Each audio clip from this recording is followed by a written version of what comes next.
اوبه په ډانګ چا جدا کړي نه دي اوبه په ډانګ په ډانګ چا جدا کړي نه دي پښتون به څنګه بیلوي وختونه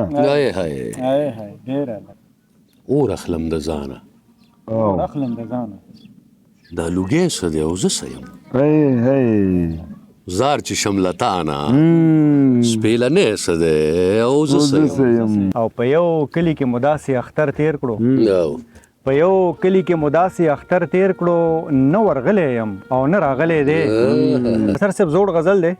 ملګرو به اورېدلی هم یي او چې زما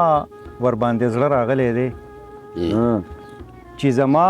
ورباندې زړه راغلی دی دا تصویر دې څومره ښه راغلی دی او په یو کلي کې مو داسې اختر تیر کړو په یو کلي کې مو داسې اختر تیر کړو نه ورغلی یم او نه راغلی دی او بس په دې جرم یې ښځه کړه طلاقه بس په دې جرم یې ښځه کړه طلاقه په نوړی کې ویښته راغلی دی او اوده بخت دی رابیدار نه شو صنمه اوده بخت دی رابیدار نه شو صنمه دا ازل نه جوړوده راغلی دی شعرونه دي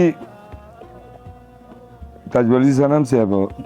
او بصر صاحب الله مراته ژوندي لره هر نوي غم باندې مې خوري وختونه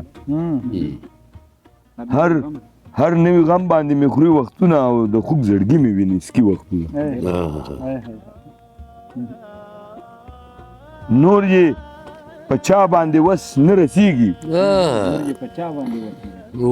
بس ما پښتون به ژړوي وختونه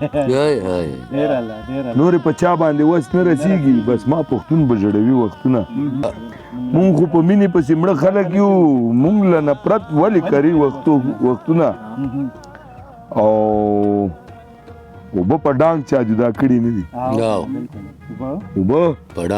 ډانګ چا جدا کړي نه دي پښتون به څنګه بیلوي وختونه اوبه په ډانګ چا جدا کړي نه دي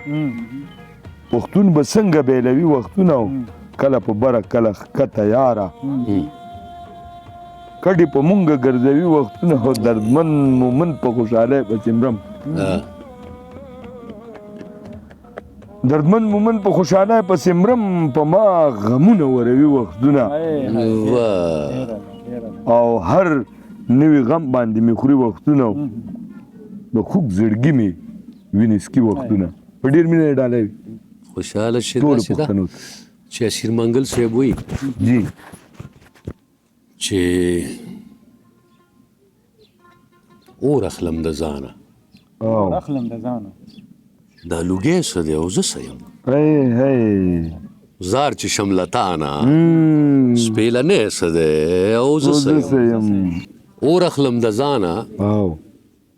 دا لوګی څه دی او زه څه یم اور اخلم د ځانه دا لوګی څه دی او زه څه یم زار چې شملتانه سپېلنی څه دی او زه څه یم لټ په لټ مې ګډ کو د حکمت او فلسفي کتاب ژوند څه دی پوه نه شومه مرګی څه دی او زه څه یم نو پرېږده شیري منګله